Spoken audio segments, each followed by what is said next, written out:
கர்த்தருக்கு ஸ்தோத்திரம். கர்த்தருடைய நாமம் மகிமைப்படுவதாக.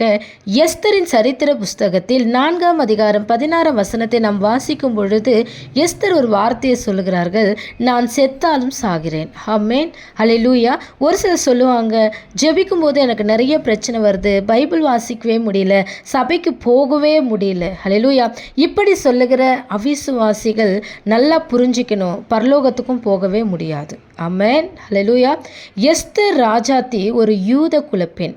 ஹல்லேலூயா. நீங்களும் யூத கோத்திரத்து ராஜசிங்கத்தினுடைய பிள்ளைகள் என்பதை மறக்கவே கூடாது.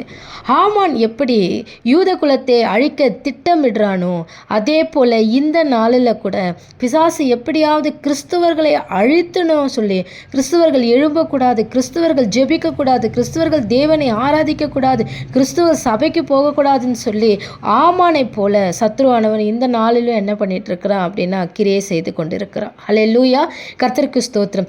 எஸ்தர் எப்படி தன்னுடைய குல மக்களை அழிவிலிருந்து காப்பாற்ற என் உயிரையே நான் கூட கொடுக்க நான் தயாராக இருக்கேன், நான் செத்தாலும் சாகிறேன் அப்படிங்கிற அந்த விசுவாசமும் தைரியம் தான் நம்ம ஜெபத்தில் நம்ம வெளிப்படுத்தணும். ஆமென், ஹல்லேலூயா.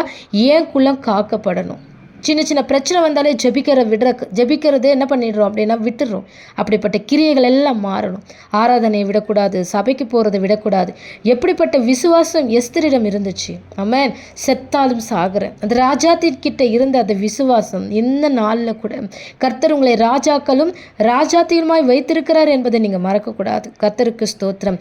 எஸ்தருக்கு மொர்தெகாய் ஆலோசனை சொல்லுகிறது போல, எச்சரிக்கிறது போல இன்னைக்கும் பரிசுத்த ஆவியானவர் நமக்கு ஆலோசனையும் கொடுக்கிறாரு, எச்சரிப்பின் சத்தத்தையும் நமக்கு கொடுக்கிறார். ஆமென், ஹல்லேலூயா.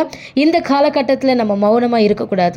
இந்த கடைசி காலகட்டத்தில் நம்ம என்ன பண்ணக்கூடாது, மௌனமாக இருக்கக்கூடாது. ஜபத்தில் யுத்தம் செய்வோம்.